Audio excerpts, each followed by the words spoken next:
Welcome to the shadow frequency, where the veil between this world and the next grows thin, and the things that whisper in the dark are given voice. From the cryptic candlelit studios, deep in the Indiana forests, your host, Matt Wilson, and his spectral producer, Juniper Ravenwood, unearth the forbidden, the forgotten, and the fearsome. So, still your heart, dim the light, and listen closely. For once you tune into the shadow frequency, you may never tune out.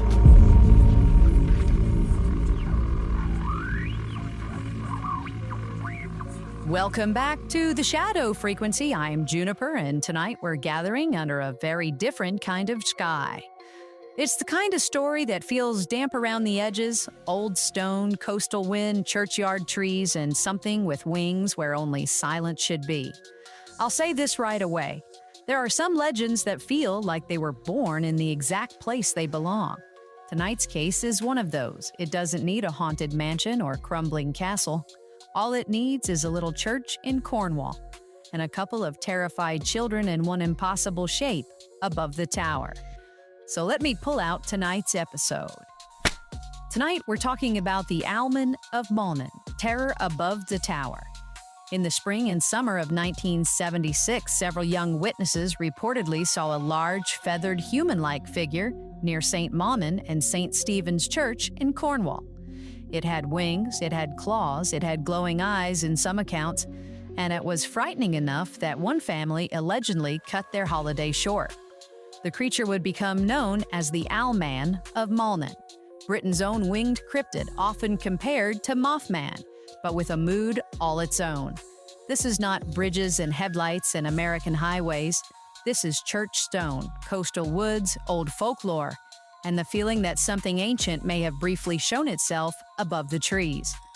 Chris, I'll start with you. What do you make of a story like this? Children, an old church, and something winged watching from above? June, this one gets under my skin because it's so simple.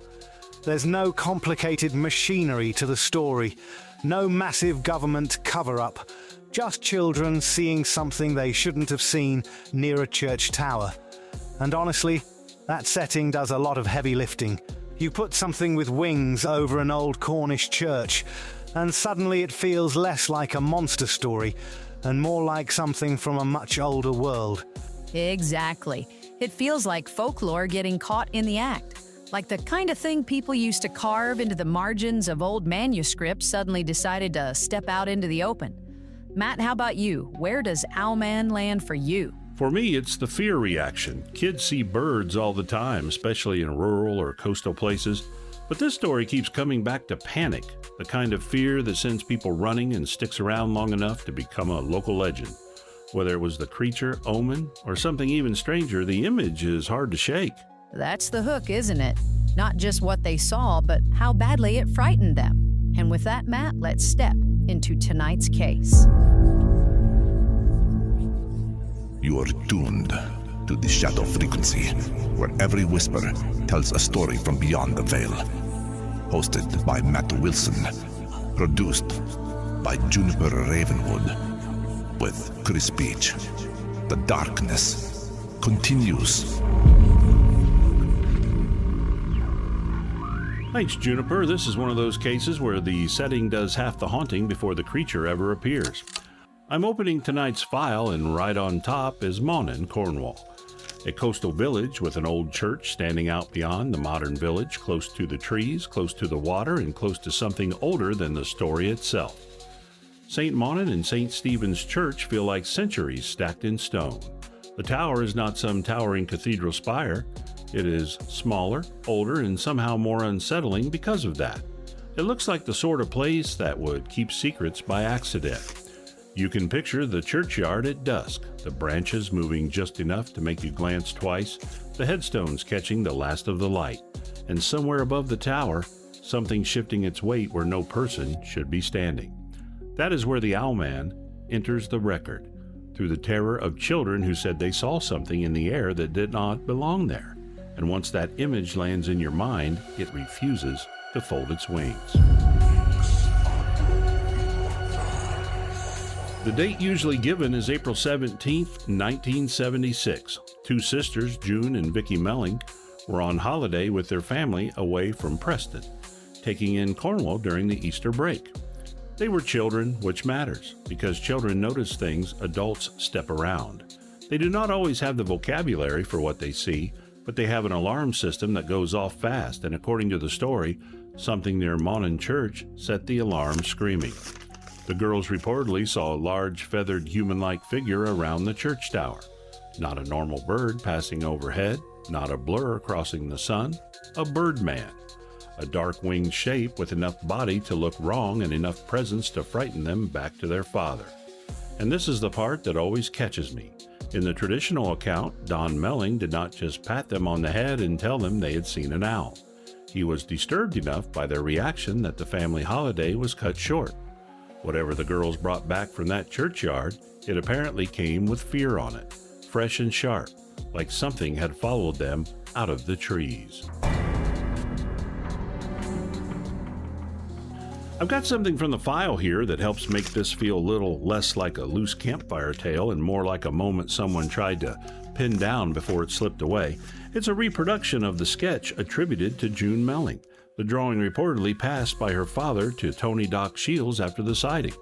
Now, old cryptid drawings travel through hands, retellings, reprints, and the strange machinery of folklore. But even as a reproduction, it tells us something important. The mind of the witness reached for feathers, wings, a head, a body, a shape that was not simply a barnyard silhouette or a gull on the wind. That drawing becomes a little doorway into the child's version of the event. Imagine being Don Melling for a second. Your daughters are frightened. They describe a winged figure above a church tower. Then one of them draws it, trying to make the impossible visible. That is when a family vacation stops being a vacation and becomes the beginning of a legend, with a pencil line standing in for whatever hovered above the stone. The name came next, the Owlman.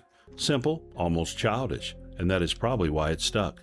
It sounds like something whispered under blankets, but it also has the blunt force of a headline, the Owlman of Mawnan, the Cornish birdman, Britain's answer to the winged terrors that seem to drift through human history wherever dark skies meet nervous witnesses.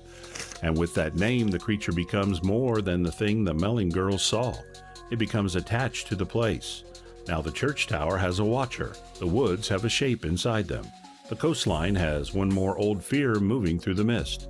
There is something deeply gothic about the location being a church, too. Churches are supposed to be thresholds of safety, places where the human world reaches toward the divine. But cryptid stories love thresholds, graveyards, towers, river mouths, old roads. If the Owlman was real, even for a moment, it chose a stage with a built-in sermon.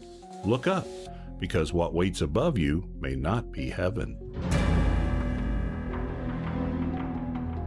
And then, just when the story might have faded into one family's terrible holiday memory, another report arrives.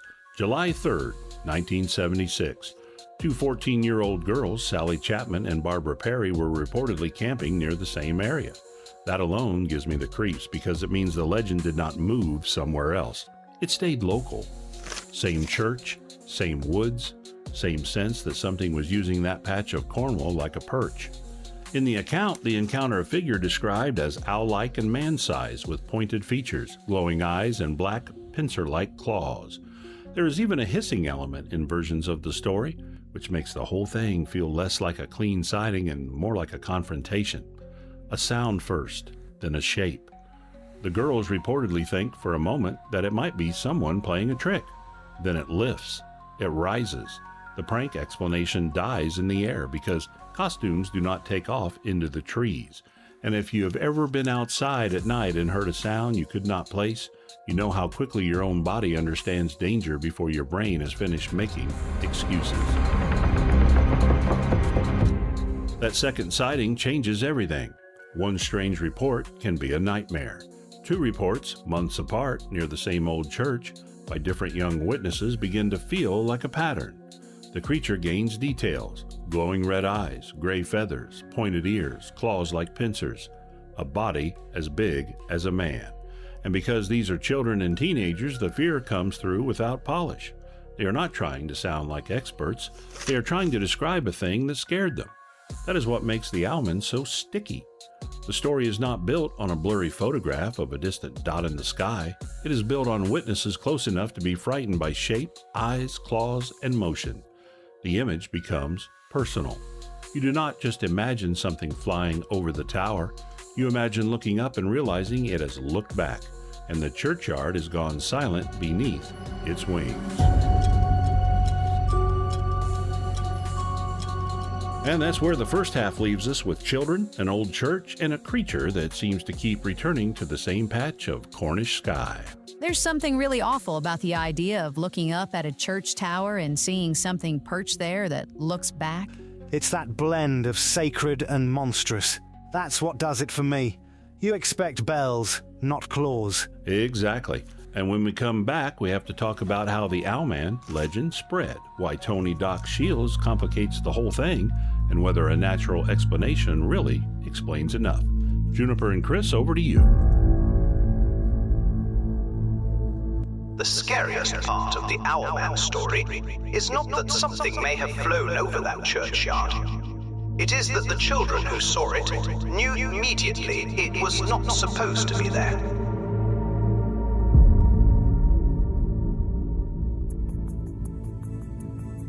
So far, we have frightened children, an old Cornish church, and a winged figure that feels like it belongs to a much older nightmare.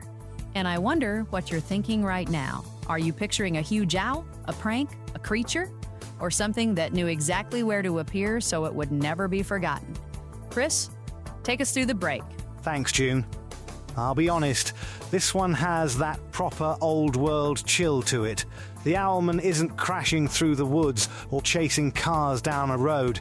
It's just there, above a church tower, in the trees, waiting to be noticed. That's almost worse. While we're in the shadows here, give us a like and subscribe on whatever platform you're using.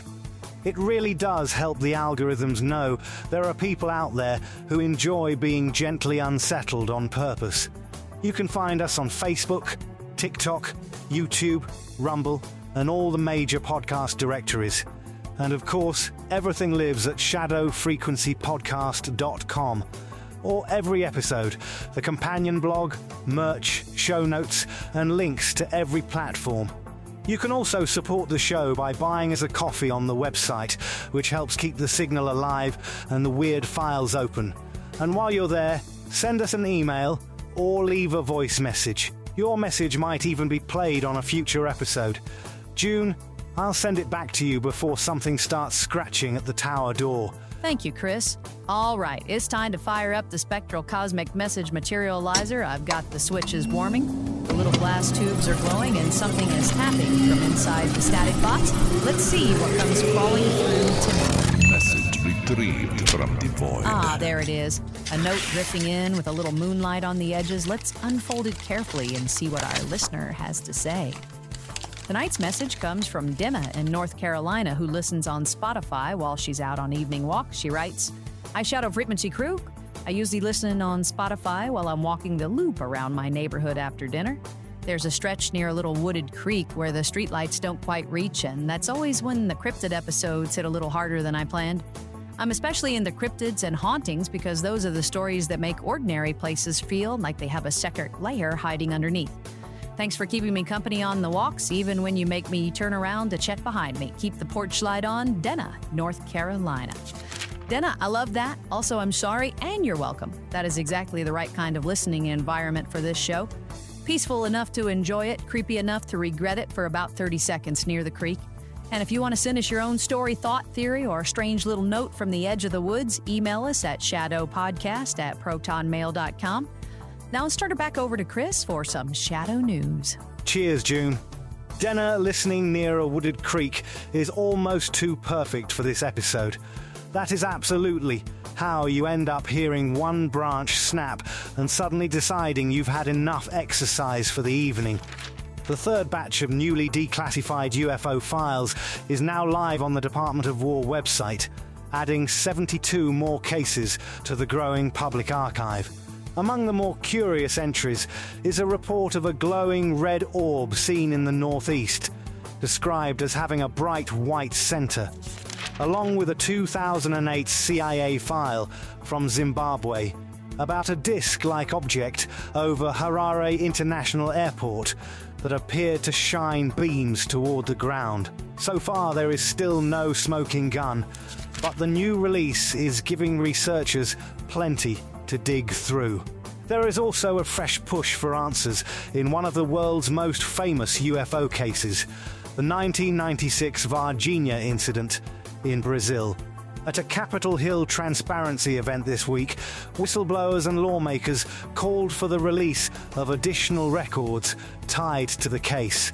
The Varginha story has long centered on reports of a strange craft, odd debris, and alleged creature sightings, while Brazilian military investigators have maintained there is no evidence of an alien encounter. Nearly 30 years later, though, the case still refuses to fade away. June, I'll send it back to you. Thanks, Chris. And that is the strange thing about these stories, isn't it? Whether it's UFO files, old creature sightings, or something seen above a church tower in Cornwall, the official answer rarely has the same staying power as the witness memory. So in the second half, Matt's going to take us deeper into what happened after the Owlman got its name, the later sightings, the Doc Shiels problem, the natural explanation, and why none of that quite clips the wings off this legend. Matt, bring us back to Mawnan. Cornwall gave this legend the perfect stage. Old stones, dark trees, coastal wind, and a church tower standing like a perch for something impossible. Whether it was bird, beast, hoax, or nightmare, the Owlman still has wings in the imagination.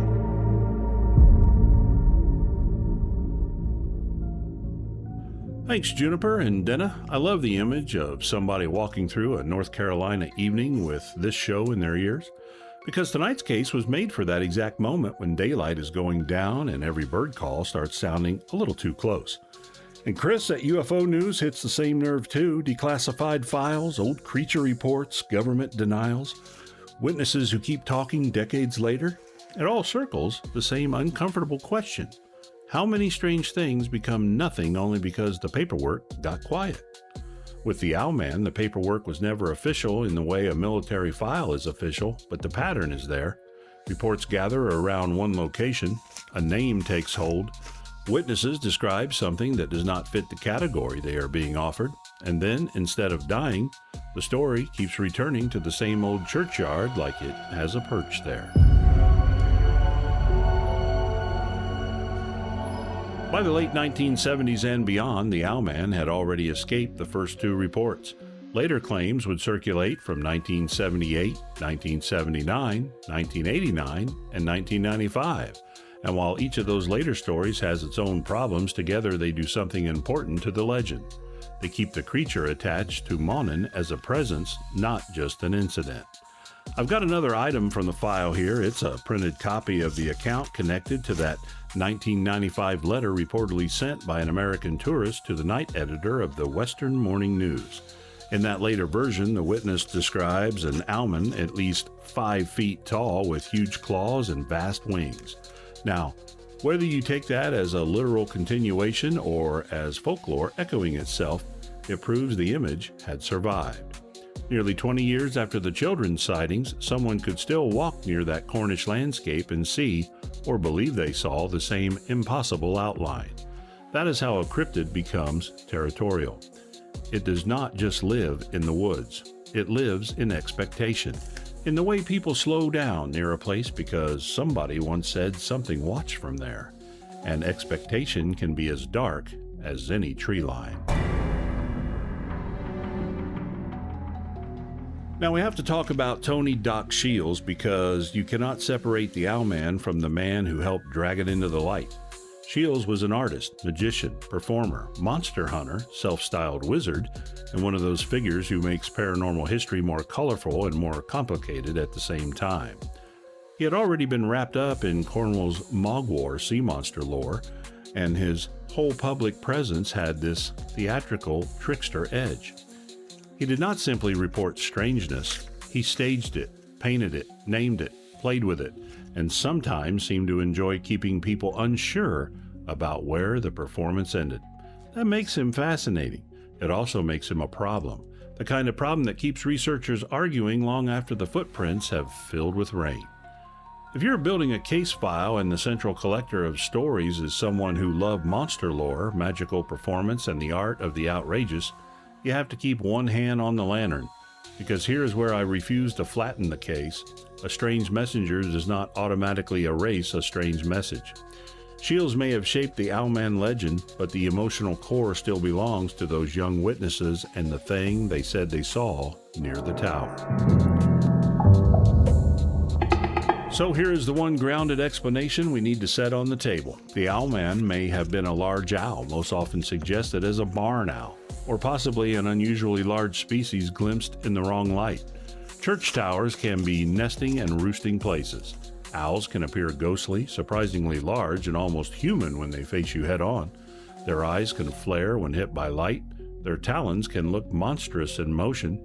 Add dusk, fear, distance, trees, a churchyard, and the way memory sharpens the strangest part of an experience, and yes, you can build a rational explanation that covers some of the surface.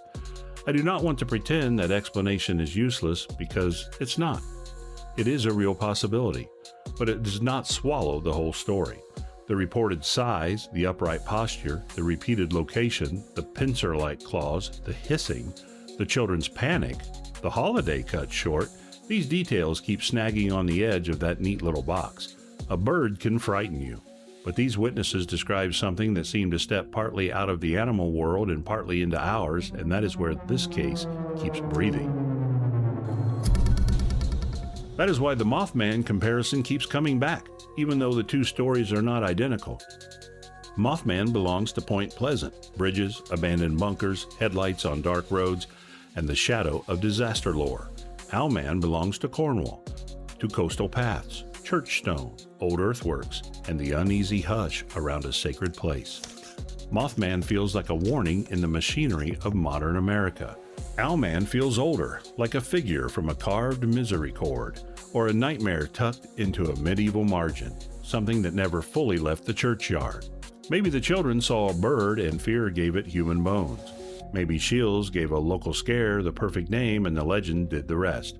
Or maybe, for a few moments in 1976, something with feathers, eyes, claws, and a little too much human shape appeared above St. Mawnan's Tower and let children carry its image into the world.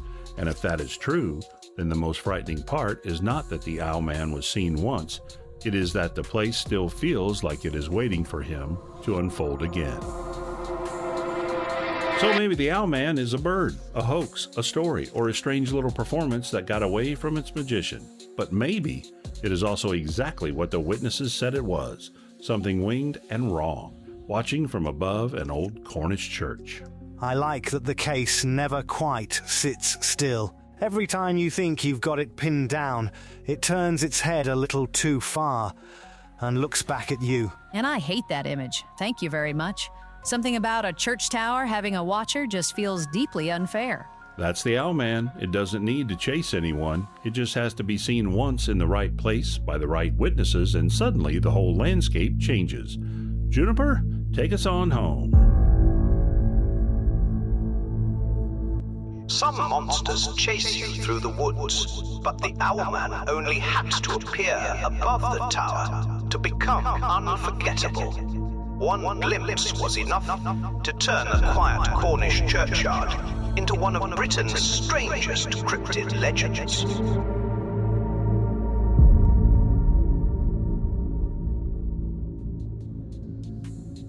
Tonight, we stepped into the woods and churchyard of Mawnan, Cornwall, where children reportedly saw something feathered, human-like, and terrifying near the tower in 1976. We followed the first sighting, the second account that gave the legend sharper claws, the later reports, the strange role of Tony Doc Shiels, and the possibility that somewhere between bird, hoax, folklore, and nightmare, the Owlman still has room to exist. Thank you for joining us on The Shadow Frequency. We'll be back next time with another strange case from the edge of the known. You guys want to say goodnight? Good night, everybody. Keep your eyes on the sky, especially near old towers, and don't be too quick to explain away the thing that made you run. Good night, everyone. Lock the door, mind the trees, and if something hisses from above you, maybe don't look up too slowly. Good night from all of us here at The Shadow Frequency. Until next time, keep the signal grounded, keep the shadows wired, and remember, sometimes the wings you hear in the dark are closer than they sound. This episode was conjured with a solemn vow to explore the unexplained while remaining bound to the truths that have been unearthed. All interpretations are speculative and offered only for your enlightenment and your entertainment.